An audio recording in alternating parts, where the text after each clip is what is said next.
एक टाइम था जब हर दूसरी रील पे एंड्रयू टेट दिख जाता था। Breathe air. You don't need a vape. Have you ever seen anyone with a vape? Expensive cars, luxury lifestyle, bold statements और एक powerful masculine vibe. Well, what color is your brigade? Oh, fuck off then. लोग उसे यहाँ तो hate करते थे। Do you know who Andrew Tate is? I hate that guy.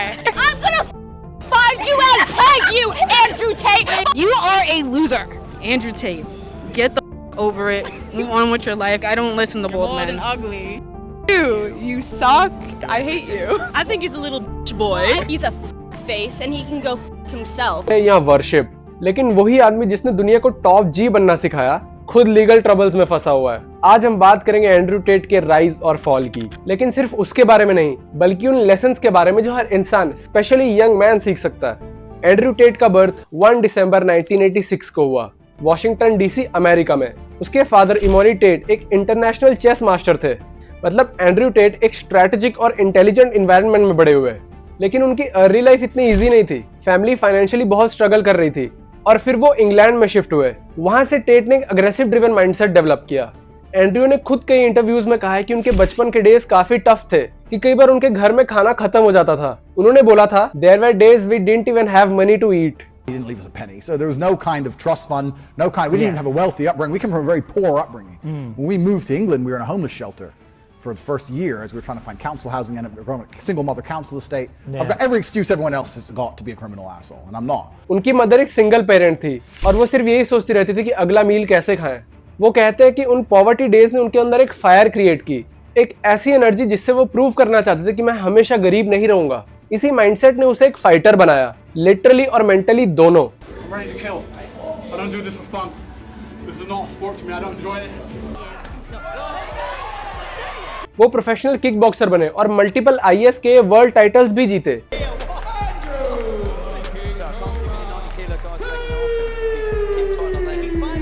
ये था उनका पहला टॉप जी मूवमेंट, लेकिन उन्हें रियलाइज हुआ कि वो फाइटिंग से इतना ज्यादा पैसा नहीं कमा सकते और तब शुरू हुई उनकी बिजनेस जर्नी। टेट ने अपने ब्रदर ट्रिस्टन के साथ मिलकर एक वेबकैम बिजनेस स्टार्ट किया। वहां से उन्होंने काफी पैसा भी कमाया। फिर उन्होंने काफी कोर्सेज भी बनाए और एक कम्युनिटी भी बिल्ड करी, हस्लर्स यूनिवर्सिटी, और एक इन्फ्लुएंसर इमेज क्रिएट की, फुल ऑफ कॉन्फिडेंस, मनी और कंट्रोल।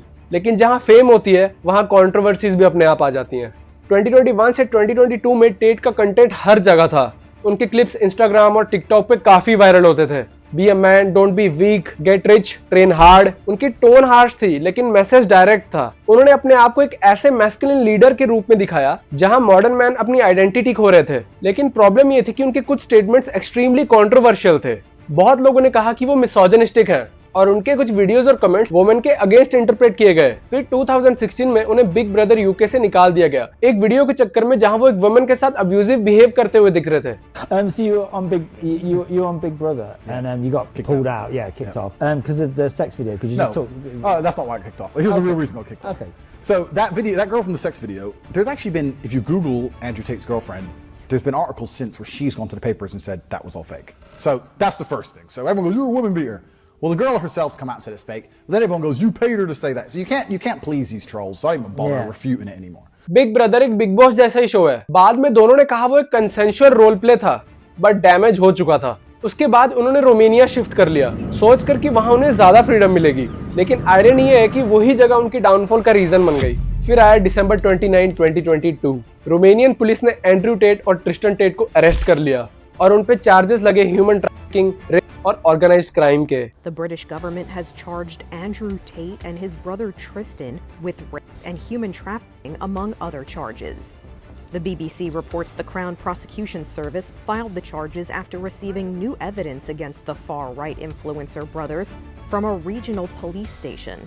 प्रोसिक्यूटर्स के हिसाब से टेट ब्रदर्स ने एक ग्रुप बनाया जहां उन्होंने वुमेन को मैनिपुलेट करके उनसे एडल्ट कंटेंट बनवाया। उन्होंने इन सारी एक्यूजेशंस को डिनाई किया। उनका कहना था ये सब वॉलंटरी था। उन्होंने जेल में कुछ महीने स्पेंड किए और फिर वो हाउस अरेस्ट पे आ गए। उनकी लग्जरी कार्स, वॉचेस और प्रॉपर्टीज सब सीज कर दिए। र्यूटर्स और एपी न्यूज के हिसाब से अभी भी केस रोमानिया के DIICOT डिपार्टमेंट के अंदर चल रहा है। कोर्ट ने कुछ एविडेंस इलीगल प्रोसीजर्स की वजह से एक्सक्लूड भी कर दिए। यूके के कोर्ट्स ने भी 2024 में लगभग 2.7 मिलियन यूरोस का अनपेड टैक्स क्लेम किया उनसे। और प्रॉपर्टी सीजर का ऑर्डर दिया। मतलब लीगली टेट एम्पायर एक कॉम्प्लेक्स वेब बन गया है कोर्ट रूम्स और कंट्रोवर्सीज के बीच। टेट के फॉलोअर्स ने उन्हें पूरा सपोर्ट दिखाया। उनका कहना यह है कि सिस्टम एक स्ट्रॉन्ग मैस्कुलिन मैन को टारगेट कर रहा है। वो ये बिलीव करते हैं कि टेट को जेल में डालकर वो एक ट्रुथ को सप्रेस कर रहे हैं। दूसरी तरफ मीडिया और क्रिटिक्स बोल रहे हैं कि एक टॉक्सिक मैस्कुलिनिटी का रिजल्ट था। एक ऐसे इन्फ्लुएंसर को आइडल बनाना डेंजरस है जिसका इन्फ्लुएंस अनटेस्टेड है। एंड्रयू टेट एक काफी कॉम्प्लेक्स कैरेक्टर है। एक तरफ वो मैन को मोटिवेट करता है कि अपनी लाइफ हैंडल करो, अपनी बॉडी बिल्ड करो, अर्न करो और रेस्पॉन्सिबल बनो। दूसरी तरफ उसकी एरोगेंस और लैक ऑफ अकाउंटेबिलिटी उनके डाउनफॉल का सबसे बड़ा रीजन बनी। लेसन काफी सिंपल है, पावर बिना एथिक्स के डेंजरस होती है, सक्सेस बिना सेल्फ अवेयरनेस के ज्यादा टाइम नहीं टिकती। सोशल मीडिया के जमाने में लोग एक अपनी पर्सनैलिटी बना लेते हैं, लेकिन रियल लाइफ उससे काफी अलग होती है। और अगर आप अपने एक्शंस के लिए अकाउंटेबल नहीं हो तो दुनिया आपको आइडल से एग्जांपल बना देगी गलत रीजन के लिए। स्ट्रेंथ का मतलब सिर्फ मसल्स, पैसा और कार्स नहीं होती। रियल स्ट्रेंथ होती है अपने वैल्यूज पे स्टैंड करना, अपने ईगो को कंट्रोल करना और रॉन्ग चीजों को एक्सेप्ट करना। तो एंड्रयू टेट की स्टोरी एक रिमाइंडर है, ये एक सक्सेस स्टोरी भी है और एक वार्निंग भी। अगर आप दुनिया को बदलना चाहते हो, पहले आप खुद को समझो। पावर चेज करने से पहले इंटीग्रिटी और डिसिप्लिन डेवलप करो। तो आप बताओ, क्या टेट एक विक्टिम था या एक वार्निंग? कमेंट्स में बताना। I am Ranveer and this was the rise and fall of Andrew Tate.